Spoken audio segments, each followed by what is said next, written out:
But welcome to an information session about honours in the Faculty of Science. So some of you, I would expect most of you are in your third year, but you may not all be. But the idea of today is to give you some basic information about what honours is, why you might think about studying it, how you go about applying, where you can take honours within the faculty and outside the faculty, but as part of your science course, and what the experience is like.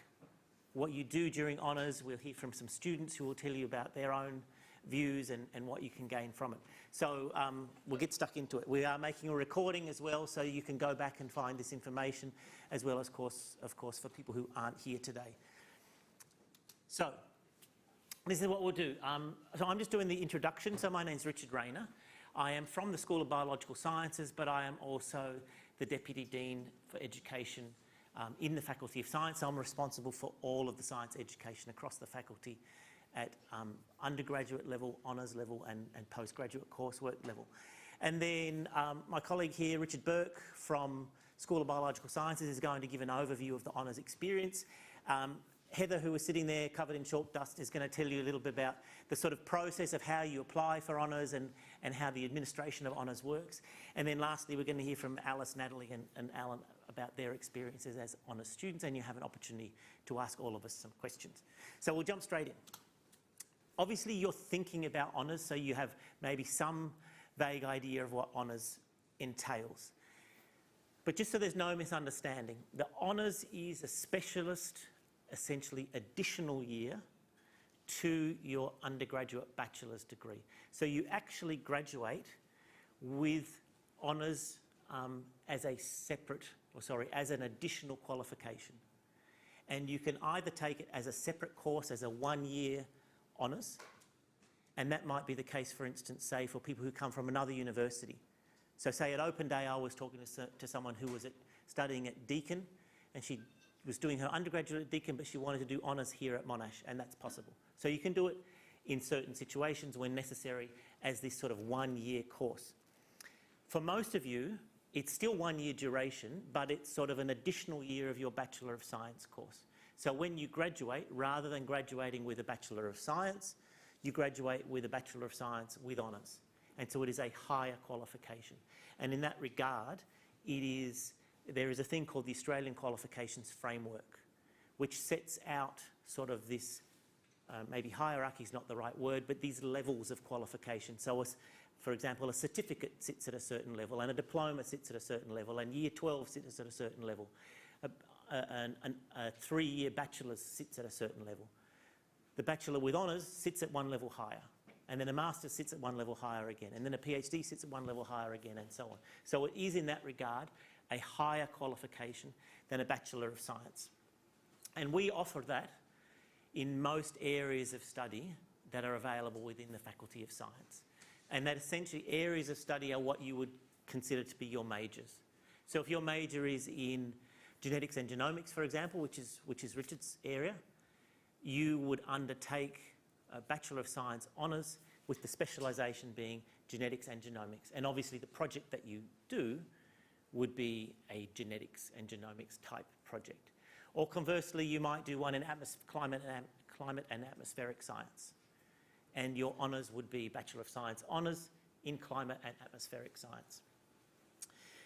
You can do honours years and honours projects that go across those disciplines if you have a project and a supervisor that is appropriate, and then Heather can probably explain the way in which that's termed is still consistent with that overall 3-year plus 1 year honours specialisation sort of classification. When you do honours, it is 1 year full time, and by 1 year I mean one academic year. So it's not from January to December, but it's kind of from late February till late October in most cases, or from start of semester 2 through to end of semester 1 in the following year. So they both end up being about 10 months total. And it's full-time study, and in that 10 months total, what you do is advanced coursework meaning, regular units, And so the units might be on advanced mathematics, for example, if you're doing your honours in mathematics, or they might be in coursework in advanced physics. Or if you're doing something like biological sciences, the coursework would focus on, say, statistical approaches and methods for data analysis in biology. And similarly, in chemistry and elsewhere, there are coursework on writing skills, on project management and other things. So it's not quite set up in the same way that your first 3 years have been, or for those of you, if you're doing double degree, the first 4 years have been. So the format does vary with the area of study. Mathematics will be different to chemistry, and so on. You can take honours on projects that are outside the faculty. So we have John here, who is from microbiology, and we've got some booklets here from microbiology. So you can take honours in microbiology just as you can take a major in microbiology within your Bachelor of Science. And so you work on that type of honours project and it still counts to your science degree, and you'd still graduate with Bachelor of Science honours, in this case in microbiology. And there are others, developmental biology, immunology and so on, that are all recognised as science areas of study. But the major part of honours, and the thing that you probably have heard most about, is the research project component. And that is a course of independent research that you undertake. When I say independent, I mean you're not working as part of a group, but of course you do have academic supervision. So you're undertaking that independent research project on a specific research topic or theme, and typically at the end of that you are writing a thesis or some similar document that is assessed as being the output of the research work that you did. And that's where a great deal of this training within honours comes in, because that's not something that we can easily do within a 3-year bachelor's degree. Probably quite a few of you have done the research in action units of different kinds that we have in the faculty, and they're a very good preparation for honours. So honours is something a bit like that, but the research component is much, much larger. And you work with close supervision from an academic staff member, or it might be you might have a couple of different honours supervisors. No chips in the cinema, please. And that research component usually forms the majority of the honours work. There is some variation depending on the discipline, but it's at least 1/3 of the assessment within the unit, within the honours year. In many cases, it's closer to 3/4.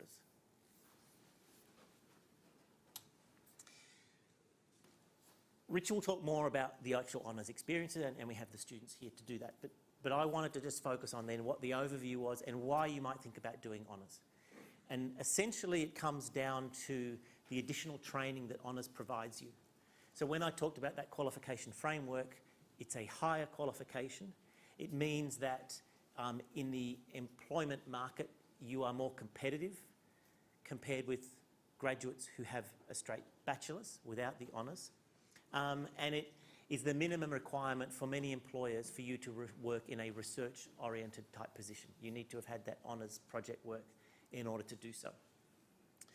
And it gives you some additional focus and additional skills in a specialised area of study. And that's the area of study, of course, related to the project work that you do and the discipline area in which you've been studying. So it gives you a lot of additional skills, particularly in project management, in mastery of a specialised area of study, problem solving. If you're doing perhaps a lab-based project, you're gaining specific lab skills of using equipment and so on. You're gaining a lot of skills in project design, execution, data analysis, time management, all of these things. And many of the things I've mentioned are highly transferable in the sense that they are skills that you can take into just about any workplace. And we know from talking to employers that they value those skills really, really highly. The ability to work on a complex area and synthesise information and explain it in an understandable form in particular. Communication is really, really important. So there's, in that sense, two main reasons why you would think about honours. One is that it prepares you for certain research-oriented careers and makes you more employable. And the other one is that it prepares you for postgraduate study. So if you see potentially an independent research career on the horizon for yourself, and you're thinking that at some point in the future you might want to undertake a PhD, then the honours is the minimum requirement for entry to that program. You cannot go from a bachelor's degree into a PhD program without honours or masters in between. And in Australia, honours is the more effective and much more common way to do it. It's also the faster way. You might not know at this point whether a PhD is something in your future that you want to have a research type career. So honours is a really good way to find out. And a lot of students undertake honours, really enjoy and get into their discipline area, discover that they want to learn more about it and continue, not necessarily immediately, but possibly a few years down the track after they've got a bit of work experience, continue undertaking research in that area or a related area as part of a PhD. And that PhD enables you then to undertake independent research work within a university, within a state or federal government organisation like CSIRO or the various departments of science, conservation, technology and so on around the country. And it is an extremely mobile qualification. People with PhDs in science are hired all over the world. So in fact, I was just talking to a colleague just before we came over here. So I've worked in Latin America, I've worked in Europe, I've worked in North America. She's worked in Israel, she's worked in the US, she's worked in the UK and so on. Scientists with PhD qualifications go everywhere.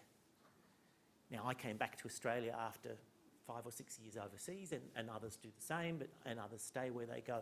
But it's an extremely transferable qualification. You might not be thinking that far ahead at this stage because, of course, a PhD is another 3 or 4 years beyond the honours.